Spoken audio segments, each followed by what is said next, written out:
और भाईजान इतनी मेहनत की है ना, अभी भी मेहनत बहुत ज्यादा है। और आपने इस दरमियान में माशाल्लाह बहनों की सारों की शादियां भी कराई, अल्हम्दुलिल्लाह, उनको सेटल भी किया सुखी भी है माशाल्लाह। माशाल्लाह, और उसके अलावा आपने अपना भी घर बार किया, सब चीजें की। ਇਹਦਾ दुख है ਤੁਹਾਨੂੰ कोई? नहीं ये बात है।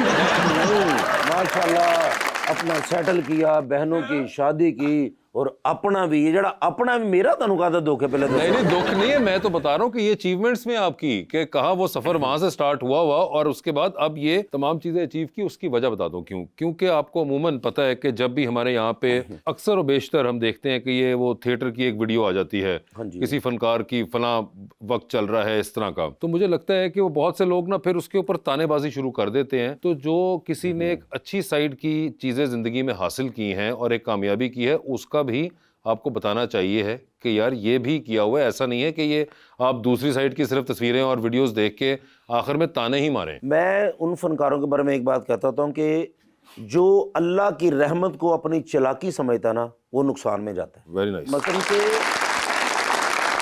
उस पे, आप पे या सब फनकारों पे अल्लाह की रहमत होती है, अल्लाह रिज्क वसी कर रहा होता है, अल्लाह इज्जत को वसी कर रहा होता है। बंदा क्या कहता है, मेरी वजह तू है, अल्लाह की रहमत की वजह से शो चलते हैं। बिल्कुल, ये सारी चीज़ें हमारे फनकार जितने भी हैं, मैं इसलिए आज ये बातें कर रहा हूँ कि जितने फनकार कहते हैं कि जी हुकूमत मदद कर दे, क्यों मदद करे हुकूमत?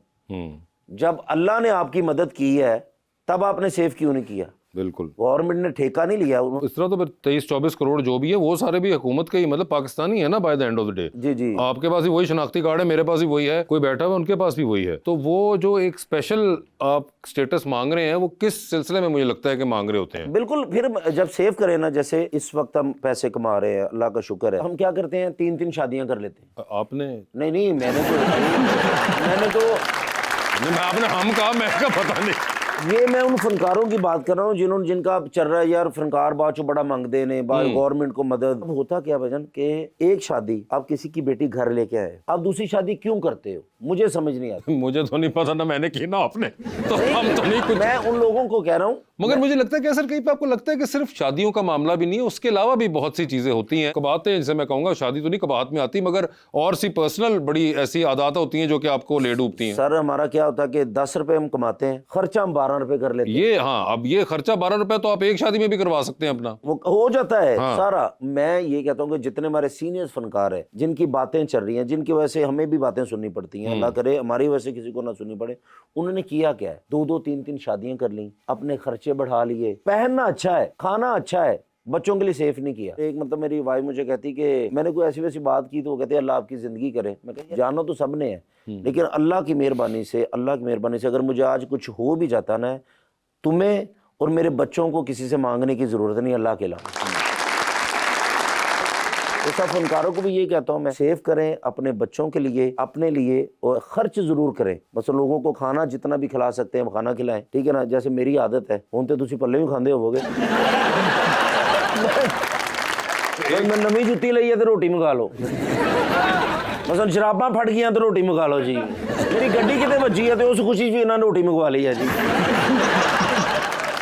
मैं एक चीज जरूर कहूंगा, क्या बंदा मुंह पे बैठ के तारीफ किसी की करे, लेकिन एक चीज मैं ओपनली कह सकता हूं कि मैंने फनकारों की इतनी दुनिया है, उसके अंदर मैंने कैसर पिया साहब से ज्यादा खुले दिल का आदमी नहीं देखा।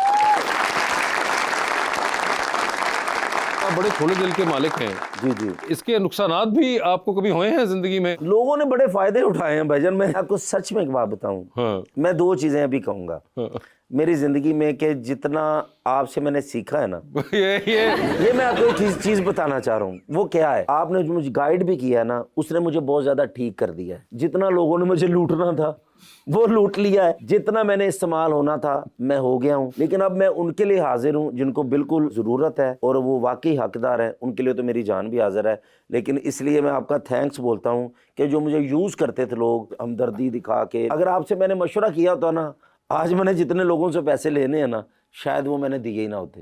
तो ये बात है भाई, आप चाहे इस चक्कर में जितने वो लोग थे जिन्होंने इनसे पैसे लेने, वो सारे मुझे कोस रहे हैं। इसने मना किया है, लेकिन आपने कहा कि मैंने जितना इस्तेमाल होना था मैं हो लिया, जबकि अभी आपने पॉडकास्ट किया था।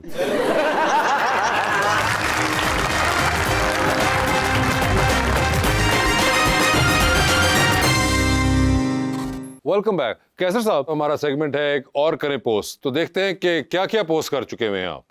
कैसर साहब, ये क्या है? एक हम शो करते थे जियो पे, हम सब उम्मीद से हैं। जी जी। इस पे मैंने ये जिन का कैरेक्टर किया था। तब मुझे टेलीविजन करने का शौक था बहुत ज्यादा। डॉक्टर यूनुस भट्ट साहब, डॉक्टर यूनुस भट्ट साहब ने लिखा था, बिल्कुल। उन्होंने मेरे लिए इतने कैरेक्टर लिखे हैं, इतना मैंने उर्दू में इतना काम किया। ये तब का एक सीन था और ये मुझे याद है, कम से कम ये गेटअप मैंने तकरीबन 18 घंटे करके रखा था गर्मियों में। ओए होए होए, और ये आप शैतान बने हुए थे? जी तकरीबन। उसके बाद आपके पास आ गया। मगर इसमें आपके बाल भी बड़े छोटे हैं। अभी ट्रांसप्लांट नहीं करवाया था। अच्छा, ये उस वक्त की है, हाँ ठीक है। जी, सिर्फ फोटो इसलिए कटी कि लोगों ने दस मेरा ट्रांसप्लांट है। अच्छा, जैसे इससे पहले तो आपने 10 साल में कहीं इसका जिक्र नहीं किया। कितनी कॉमेडी आपने इसकी बेस पे की है, मैं बताऊं लोगों को। जी आगे दिखाइए। ओए होए, कैसे साहब, ये क्या? बड़े भाई छोटे भाई मोहम्मद इरफान, हमारे जो क्रिकेटर। ये मैंने बसंत ते मिलना है, इन्होंने मैंने गुड्डियां लुट के देती सन। मेरे यार भी हैं, मेरे भाई भी हैं। इसे कहते हैं तकरीबन बगलगीर होना। इससे आपको पता चलता है कि इरफान साहब की हाइट कितनी है। हाँ जी, वो इंज लगता घर टेलीविजन लेके जा रहे हैं। और मुंह भी आपका बिल्कुल ही डिफरेंट है। ये की डिफरेंट है दसो? नहीं, बड़े डिफरेंट लग रहे हैं आप, कुछ प्यारा लग रहा है। ये देखिए ना, बब्बू गोशा सा, चॉकलेटी बॉय। बब्बू ज्यादा तनु अच्छी लगती तो वड्डी करा के दे दे। नहीं, आप ये देखिए। हाय हाय हाय, ये आपने खुद लगाई हुई है? ये मैंने खुद लगाई है। कोई खास वजह? नीलम मुनीर साहबा मुझे वैसे भी बड़ी पसंद है। अच्छा। शादी से पहले भी, शादी के बाद भी। अच्छा। और ये शो जो हमने किया था, इस पे मैंने एक जुगत की थी, मुझे आज तक बड़ी दुनिया ने, जब मैंने कहा था गुची के मेहरान लेके दूंगा। अच्छा। तो ये शो किया है तस्वीर। और नीलम मुनीर जी तो मेरे आइडियल है वैसे भी। अच्छा। दुरे फिशा तो है ही है ना, उनके बाद नीलम मुनीर साहबा। नीलम मुनीर साहिबा आपके आइडियल हैं, और ये आपको उनकी जुगत भी याद है। जो असी गड्डी की गल की थी, फिर असी मांग रहे हैं सानू पैसे दो, गड्डी लेनी है। मगर नहीं, आपने वैसे बड़ी बात है, आपको इतनी पसंद है कि आपको जुगत तक याद है, और अब इस बात को 9 साल गुजर चुके हुए हैं। 9 साल गुजर चुके हैं। भाभी आप देख लीजिए, नीलम मुनीर वाली जुगत आज तक याद है इनको, 9 साल गुजरने के बाद भी। देखो, गुची के मेहरान का वादा उनको किया था, लेकिन हर साल मैं उनको लेके देता हूँ, ये अलग बात है। ठीक है ना? जी जी, बिल्कुल, बड़ा आप कवर कर रहे हैं जी। ये भी बेस्ट टाइम नीरू जी की फिल्म शूटिंग है, नीरू बाजवा के साथ। हमने एक फिल्म की थी, माँ दा लाडला। अच्छा। डॉक्टर का मैंने रोल किया था, और ये बड़ी अच्छी फिल्म की थी हमारी माशाल्लाह, जिसमें ठाकुर साहब भी थे, नीरू बाजवा जी थे, तरसीम जसर साहब थे। किस मुल्क की तस्वीर है ये? ये इंग्लैंड की है। ठीक है, 2022 की तस्वीर है। ये भी बहुत पसंद थी आपको? अच्छा, मैं नीरू बाजवा साहबा के लिए एक बात कहना चाहूँगा। इंसान, मेरी ज़िंदगी में बड़े सारे फनकार आए हैं, दो जो है ना, एक महविश हयात साहबा और एक नीरू बाजवा जी। ये ग्रेट है।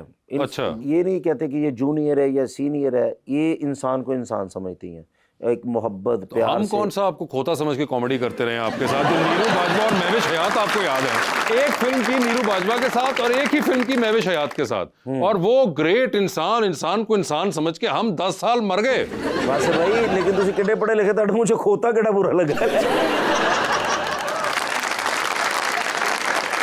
छोड़ दे आपने, बस ठीक है। ये दो खवातीन यही हैं ग्रेट इंसान, हम तो बस है में ही चले। भाई आपको तो नहीं जी नहीं, आप कवर ना करिएगा, बस हो गया। ओए होए होए, ये जो आप ज़ीब्रा प्रिंट के अंदर जेम्स बॉन्ड बनने की कोशिश। जब मैं फर्स्ट टाइम इंग्लैंड गया था ना, ये तब की तस्वीर है, जब बंदा फर्स्ट टाइम बाहर जाता है ना, फिर बढ़िया बोंगियां मारता है। एक्चुअली उस वक्त की है, ये उस वक्त की ये वहां पे खिंचवाई थी, ये वहां पे खिंचवाई थी, वो रखे ना हेड मैंने सर पे। हाँ। तो ये पता नहीं क्यों एक बार मैं दरख्त पे भी चढ़ गया इंग्लैंड जाके। मैं घर फोटो भेजी, लोग मैंने बांदर कहना शुरू हो गया।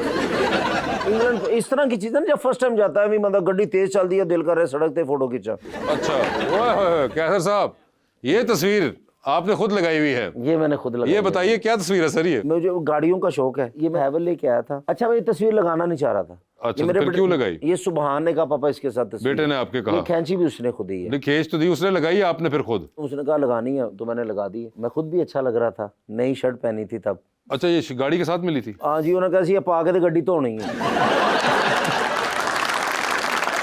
अगली तस्वीर क्या है सर? अरे फिर गाड़ी के साथ। कैसे साहब, ये आपने खुद लगाई है और आप लिखते हैं अल्हम्दुलिल्लाह my new car thanks God. हाँ अल्हम्दुलिल्लाह। तो ये भी आपने बेटे पे डालनी है? नहीं, ये नहीं क्या था, ये तस्वीर मेरी वाइफ ने खींची थी। अच्छा। अब मैंने ये देखे जूता पहना, कौन सा खुस्सा पहना है जी, ये मैं ड्रामे से आया था। अच्छा। उसी गेटअप में गाड़ी मैंने ली, ड्रामा किया, ड्रामा करके उसी गेटअप में आ गया। तो जब मैं घर लेके आता, ये मेरे लिए ये फर्स्ट गाड़ी जो मैंने बड़ी ली थी प्राडो। वो जो साथ में पीछे खड़ी वो बड़ी नहीं थी? वो भी मेरी वो भी मेरी तो वो बड़ी क्या, वो छोटी डिंकी थी? नहीं, उससे बड़ी तो ये ली थी ना। अच्छा मैं कहता हूँ ये मेरी तो ख्वाहिश नहीं थी, ये मेरे बेटे की ख्वाहिश थी। अच्छा अभी भी अल्हम्दुलिल्लाह इससे बेहतर मैंने फिर ली एक गाड़ी, अच्छा। ठीक है ना, वो मेरे पास भी अभी, ठीक है, बाकी छोटी मोटी चीजें तो होती रहती हैं। ये छोटी मोटी चीजें हैं ये